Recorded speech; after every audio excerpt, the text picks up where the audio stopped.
তোমার ভুলিয়া কাঁদতে কাঁদতে হরিণ দেহ ত্যাগ করেছে।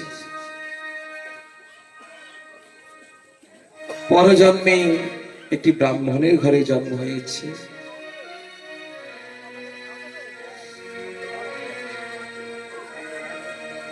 এবার কারোর সঙ্গে কথা বলে না, পাগলের সমরূপ থাকে।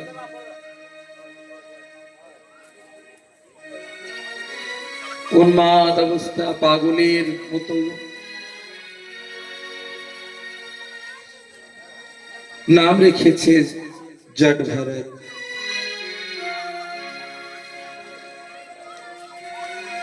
এই মায়ের জগতে কারোর সঙ্গে কথা বলতে চায় না, কারণ আজও স্মৃতি তার হৃদয়ে জেগে আছে, আজও পূর্বজন্মের কথা তার মনে আছে। এই মায়ার জগতে পড়ে ঠাকুরের চরণ থেকে দূরে সরে গেছে। তাই এই মায়ার জগতে আর কথা বলবে না, কথা বলতে চায় না। সদা সর্বদা হৃদয়ে তার প্রাণ গোবিন্দের জন্য কাঁদে। ওগো ঠাকুর, এই জগতে আর কারোর সঙ্গে কথা বলবো না।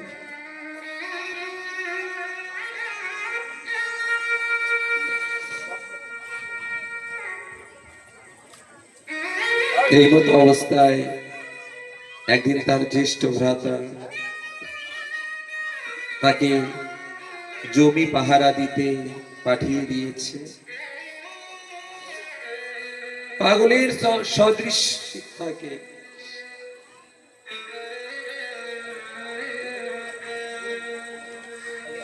কিছু দূরে একটি বনের মধ্যে একটি ডাকাতের দল ছিল।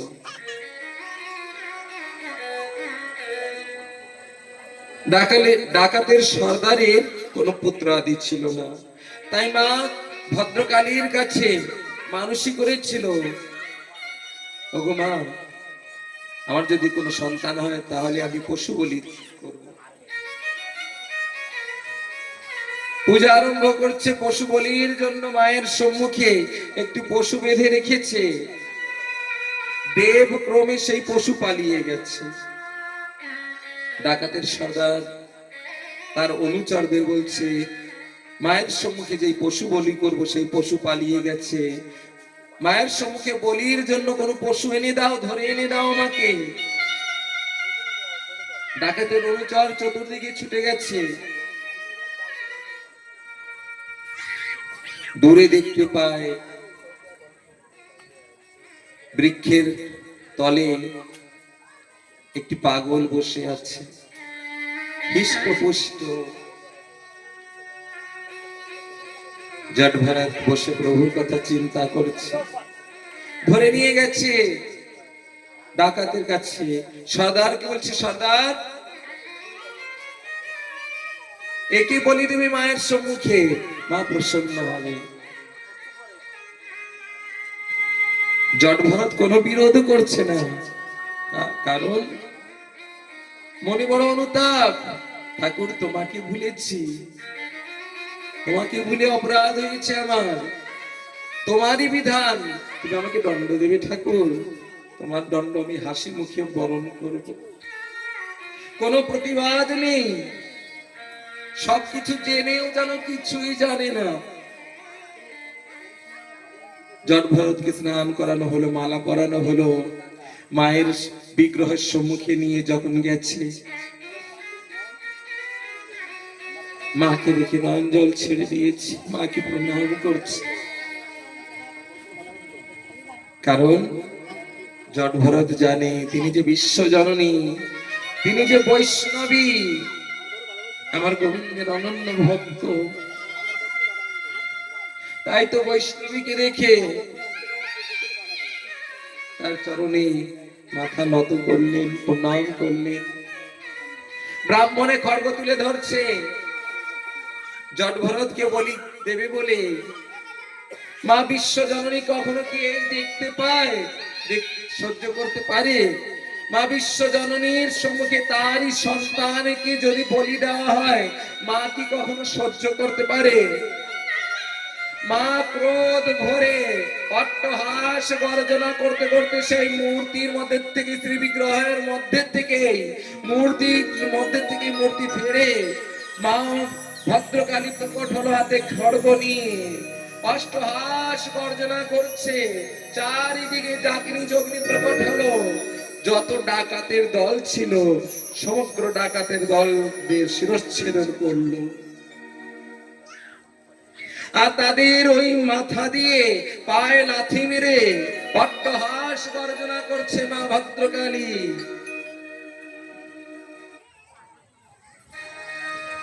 কখনো বিশ্ব জননীর সম্মুখে বলি দেবে না। দুদিন আগেও আমি বলেছি, সেই ভূমি অপবিত্র হয়ে যায়।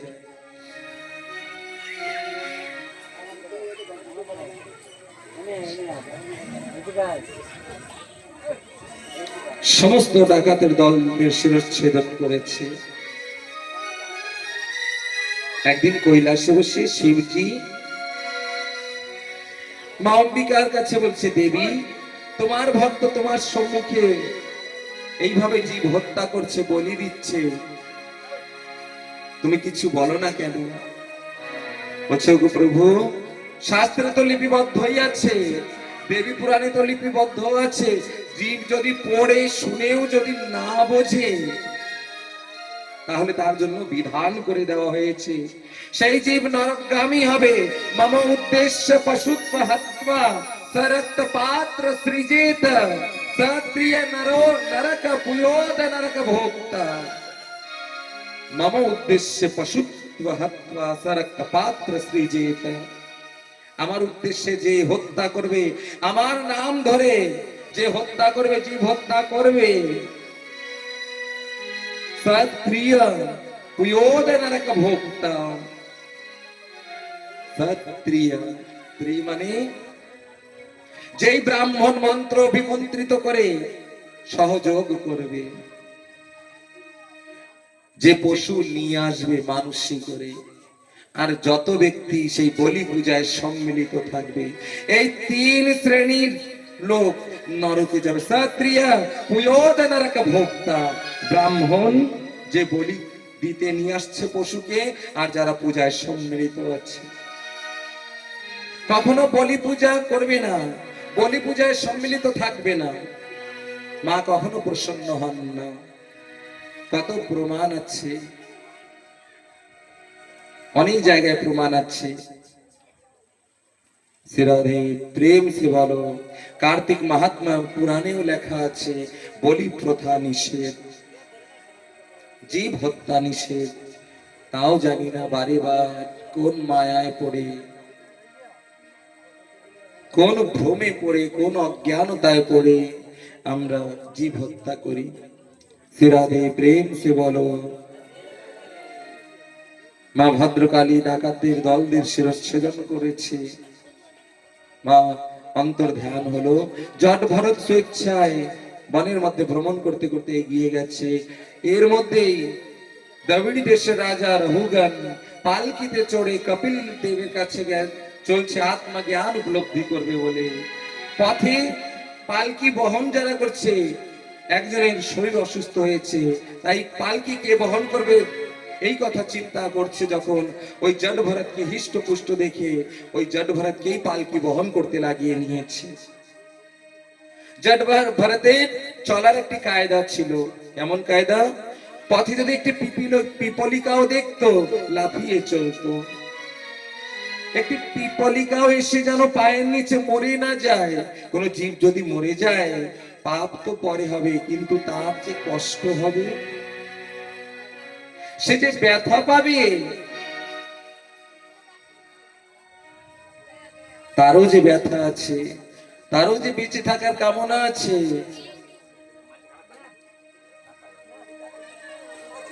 এই কথা চিন্তা করে জট ভরত সবসময় লাফিয়ে লাফিয়ে চলতো।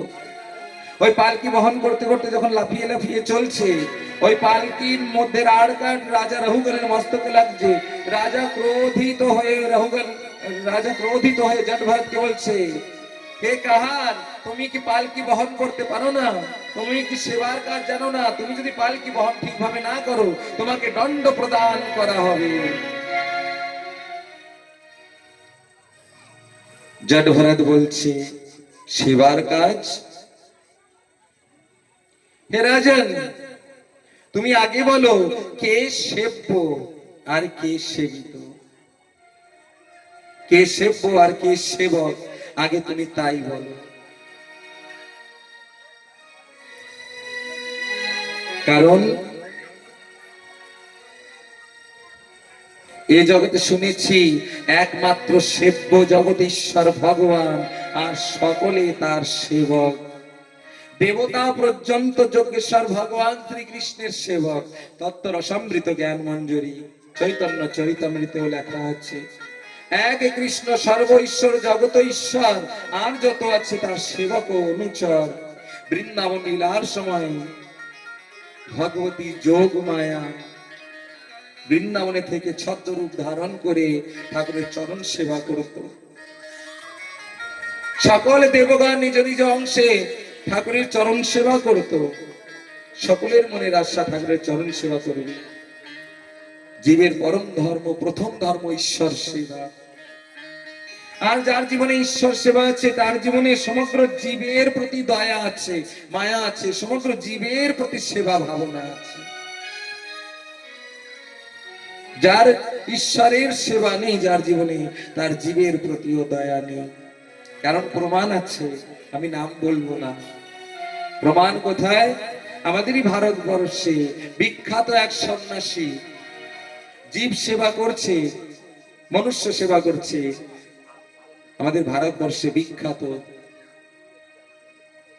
কিন্তু শুধু মানুষই সেবা করছে, জীব সেবা করে না, জীবকে আহার করে, মেরে খেয়ে নেয়। শ্রীরাধে প্রেম সে বলো, বলছে সর্বভূতে সমদর্শী, সর্বভূতে প্রেম মমতা স্নেহ তখনই হবে যখন ঈশ্বর সেবা করবে। হে রাজন, বিশেষ বুদ্ধির বীরবম মনাগচ পশ্যাময়ন্য ব্যবহার তো অন্যত कैश्वरो तत्र किमिषितव्यं तथा विराजन् करवाम कीमते। হে রাজন, তোমার যদি সেবা পাওয়ার এতই অহংকার থাকে, অভিমান থাকে, লালসা থাকে, তাহলে বলো আমি তোমার কি সেবা করতে পারি? তুমি কি ঈশ্বর? তোমার সেবা করব? তুমি কাউকে কি সেবা দিয়েছো যে সেবা পাওয়ার কামনা করছো? সেবা না দিয়ে সেবা পাওয়ার কামনা অধর্মীগণ করে, সেবা দিয়ে সেবা পাওয়ার কামনা করতে হয়। আর সেবা দিয়ে সেবা পাওয়ার কামনাও না করলেই সর্বোত্তম। কিন্তু যাদের মনে সেবার পাওয়ার লালসা আছে, হে রাজন, তোমার মনে সেবা পাওয়ার লালসা আছে, তবে বলো তুমি কি কাউকে সেবা করেছো আজ পর্যন্ত? তুমি তো রাজা হয়েছো, সকলের কাছ থেকে সেবা নেওয়া শিখেছো, কি কখনো কাউকে সেবা দেওয়া শিখেছো? আর সেবা পাওয়ার যদি এতই অভিমান থাকে রাজন, কিম করবামতে, বলো তোমার কি সেবা করব? এতটুকু কথায় রাজা রঘুগণের ব্রহ্মবোধ হলো যে আমি তো সত্যিই কাউকে জীবনে কখনো সেবা করিনি। আমি তো রাজা হয়ে শুধু সেবা পেয়েছি, না ঈশ্বরের সেবা করেছি, না জীবের সেবা করেছি, না মানুষের সেবা করেছি। তারা জোর করে স্বাধীন, আমার বড় ভুল হয়ে গেছে। আমি যে কপিল দেবের কাছে ব্রহ্মজ্ঞান উপলব্ধির জন্য, আত্মজ্ঞান উপলব্ধির জন্য ছুটে চলছি, আপনি কি সেই কপিল দেব? বলছে না রাজন, আমি কপিল দেব নয়, আমি ভরত, আমার নাম জট ভরত।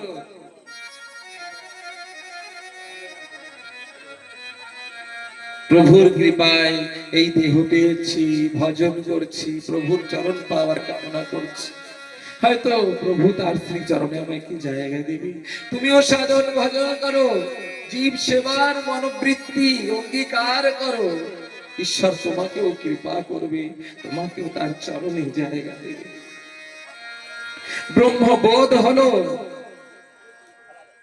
জট ভরত আপন মনে প্রভুর নাম করতে করতে বনের মধ্যে প্রবেশ করল। জট ভরত ফিরে রাজ্যে ফিরে এলো, প্রভুর নাম স্মরণ করছে, জীব সব সেবা করছে। বলে বৃন্দাবন বিহারী লাল কি জয়। এইভাবে এই ভারতের দিব্য ইতিহাস, সেবা পাওয়ার আগে সেবা দিতে হবে, একে অপরকে সেবা দিতে হবে। যখন যার যেই সেবার প্রয়োজন তখন তাকে সেই সেবা দেবে। গৃহস্থ জীবনে দেখা যায় একটি রমণী গৃহলক্ষ্মী সদা সর্বদা সকলকে সেবা দেয়, কিন্তু যখন তার সেবার প্রয়োজন হয় কেউ তাকে সেবা দিতে চায় না। প্রেমানন্দ মহারাজ জি তো বলছে, গৃহস্থ দাম্পত্য জীবনে যারা আছে, স্ত্রী তোমাদের সেবা করছে, কিন্তু যখন স্ত্রীর সেবার প্রয়োজন তুমি তুমি স্বামীর অহংকার ছেড়ে দিয়ে স্ত্রীর সেবা করবে, কারণ প্রয়োজন। যখন যার প্রয়োজন আছে, সেবার প্রয়োজন, তখন তাকে সেবা দেবে। এইটাই মানবত্ব ধর্ম। রাধে প্রেম সে বলো সবাই। ভারত রাজার নামে এই পৃথিবীর নামে, ভারতের ভূখণ্ডের নাম ভারত হলো অজামিল চরিত্র, অজামিল ব্রাহ্মণ পুত্র। ছোটবেলার থেকেই ঈশ্বর পরায়ণ, ধর্মে নিষ্ঠা, রুচি, কিন্তু বনে গিয়ে পূজার সংবিধান সঞ্চয় করবার সময় বনে গিয়ে একটি কণিকাকে পর পুরুষের সঙ্গে যখন রমণ করতে দেখেছে, ওই দেখবা মাত্রে এই আজামিলের সমগ্র সততা নষ্ট হয়ে গেছে। দেখবা মাত্রে, তার জন্যই বলেছে বুরা না দেখো, বুরা না শুনো, বুরা না বলো। কারোর জন্য কখনো খারাপ বলবে না, কখনো খারাপ কথা কর্ণে শ্রবণ করবে না। বুরা না বলো, বুরা না দেখো, কখনো কারোর জন্য খারাপ দেখবে না, খারাপ কথা ভাববে না, সবার মঙ্গলের কথা চিন্তা করবে, সদ উপদেশ দেবে। বলছে আমাদের জীবনে বুড়াই অধর্ম কোথা থেকে আসে? আমরা যখন জন্ম নিয়েছিলাম পবিত্র দেহ ছিল, কোথা থেকে এলো? আমরা যা দেখেছি, ভালো দেখলে ভালো আসবে জীবনে, আর খারাপ দেখলে খারাপ আসবে জীবনে। যত খারাপ শুনবে ওই খারাপ প্রবৃত্তিগুলো আমাদের জীবনে ঢুকবে। তার জন্য এই তমবৃত্তির যত কাজ আছে, এই খাওয়া পর্যন্ত নিয়ে, খাওয়া, চলা, বলা, আচরণ, তমবৃত্তির যত প্রবৃত্তি আছে সমগ্র প্রবৃত্তির থেকে দূরে থাকবে। কিবা খাওয়ার সময়, কিবা বলার সময়, কিবা শুনবার সময়, কিবা দেখবার সময় চেষ্টা করবে, কারণ মনুষ্য স্বভাব বিষম। মানুষের স্বভাব বিষের মতন হয়ে গেছে। যতই বলি বিষকে অমৃত করা যায় না, বিষকে যেমন অমৃত করা যায় না, মানুষের বিষের মতন স্বভাব, তমবৃত্তির স্বভাব সুন্দর করা যায় না, অনেক কঠিন। বিষকে কখনো অমৃত করা যায়? তদ্রূপ মানুষের বিষম স্বভাব, স্বভাব বিষম। কত বলি, বলতে বলতে থকে যাই, বলতে বলতে গলা ভেঙে যায়। তবু এই তমবৃত্তি আচরণ, বলা, দেখা, আহার, শ্রবণ কিছুই বন্ধ করতে পারলাম না। তবু ধন্য এই ভাগবত কথা। আমি প্রায় 25 বছর নাম কীর্তন করেছি, 17 বছর প্রায় পালন করে নাম করেছি। আমি নাম কীর্তনে জীব মানুষকে পরিবর্তন হতে দেখিনি। কারণ আমি একদিন নিজেই পারুলগুটে অনেক কীর্তন করেছি। যেমন মানুষ তেমন। নাম কীর্তন অনুষ্ঠান হচ্ছে, প্রসাদী হচ্ছে, প্রসাদী সকলে পেয়েছে, পাচ্ছে, কিন্তু পরিবর্তন আমি দেখিনি কোনো জায়গায়। আমার 17 বছর পারুলকোটের নাম কীর্তনের জীবনে। কিন্তু ধন্য ভাগবত, এই 9 বছর চলছে আমি ভাগবত করছি। এই 9 বছরে আমি আমার সম্মুখে অনেক মানুষকে পরিবর্তন হতে দেখেছি। অনেক মানুষ চেষ্টা করছে, তাদের চেষ্টা করতে দেখেছি, কিন্তু নাম কীর্তনে কাউকে দেখিনি। এটা আমার জীবনে অনেক বড় একটা দুঃখ। গৌরাঙ্গ মহাপ্রভু নাম সংকীর্তনে এনেছে জীবের কল্যাণের জন্য, সেই নাম গিয়ে মানুষকে পরিবর্তন হতে দেখিনি। এইটাই সবচেয়ে বড় দুঃখ। নাম কীর্তনের জগৎ থেকে তার জন্য আমি একটু দূরে থাকতে চাই। এখনো মাঝে মধ্যে নাম কীর্তন করি, কারণ নাম করতে আমার ভালো লাগে। কিন্তু ভাগবতে অনেক লোক পরিবর্তন হয়েছে, আরো হচ্ছে। আর এই কমিটির যত ভাইরা আছে, দাদারা আছে, তাদের অসংখ্যবার ধন্যবাদ জানাই, অসংখ্যবার ধন্যবাদ জানাই। এই দিব্য ভাগবত কথা জ্ঞান যজ্ঞ অনুষ্ঠান করেছে। এই জ্ঞান যজ্ঞে জীবের পরম কল্যাণ। আর যতবার হবে, যত সময় হবে, ঈশ্বরের যতদিন কৃপা থাকবে, এই জ্ঞান যজ্ঞ মনুষ্য কল্যাণের জন্য, জীব জগতের জন্য কল্যাণের জন্য এই জ্ঞান যজ্ঞই অনুষ্ঠান করবে। আমি আসি বা না আসি, এই দিব্য জ্ঞান যজ্ঞে মানুষের চরিত্র নির্মাণ হয়। দিব্য জ্ঞান যজ্ঞেই মানুষ ভোলা পথ পেয়ে যায়, ধর্ম পথ পেয়ে যায়, ভালো হয়। শ্রীরাধে। কিন্তু মানুষের কিছু কিছু মানুষের স্বভাব বিষের মতন হয়ে গেছে। বিষকে অমৃত করা যায় না, মানুষের স্বভাব বিষম, চেষ্টা করেও তাদের সঙ্গে পারা যায় না। আরো গায়ের জোরে আরো কাজ করে। হ্যাঁ মশাই আসলে বসে অনেক কিছু বলেছে, আরো বেশি করে করবো, তাই না ভাইয়া? আরো বেশি করে করবো। বাবা গায়ের জোর বেশি দিন চলবে না। এই জগতের লাঠিতে তো আওয়াজ হয়, কিন্তু প্রভুর ঈশ্বরের লাঠিতে দণ্ডে আওয়াজ হয় না, কিন্তু অন্তর পর্যন্ত কেঁপে যায়, অন্তর পর্যন্ত কেঁপে যায়। প্রভুর কৃপা পাত্র হওয়ার চেষ্টা করব আমরা সকলে।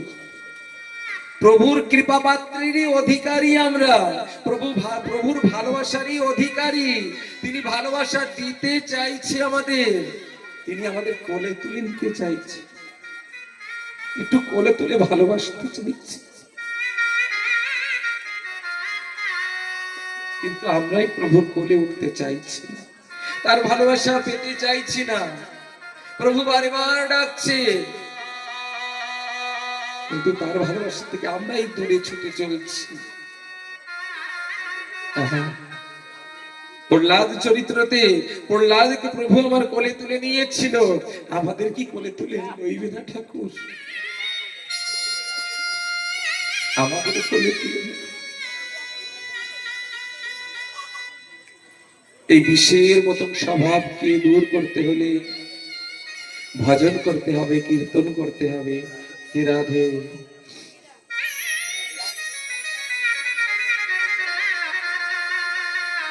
কৃষ্ণ নাম গাওরে মন, এই কৃষ্ণ ভজন করতে হবে, বারে বার করতে হবে, নিঃশ্বাসে নিঃশ্বাসে করতে হবে। কৃষ্ণ নাম গাওরে মন, হরি নাম গাওরে। प्रेम से बोलिए राधे राधे।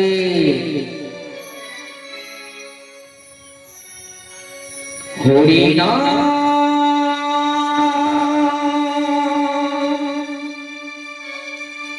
गाओ